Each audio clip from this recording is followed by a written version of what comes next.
अस्सलाम वालेकुम। मैं आतिफ वाहिद, तुम देख रहे हो मेरा यूट्यूब चैनल आतिफ वाहिद व्लॉग्स।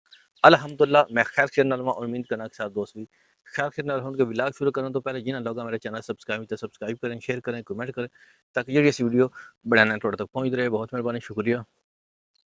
अज का जो मेरा व्लॉग है ना, अज का व्लॉग है थोड़ा रिवायती देसी शादी के बारे। साढ़े कज़न की हुई है शादी, उस ते जिहड़ा असी ढोल धमाका आंदा, लुड्डी आंदी, भंगड़ा आंदा, असी उसनूं पंजाब बेसिकली कहने दरीस।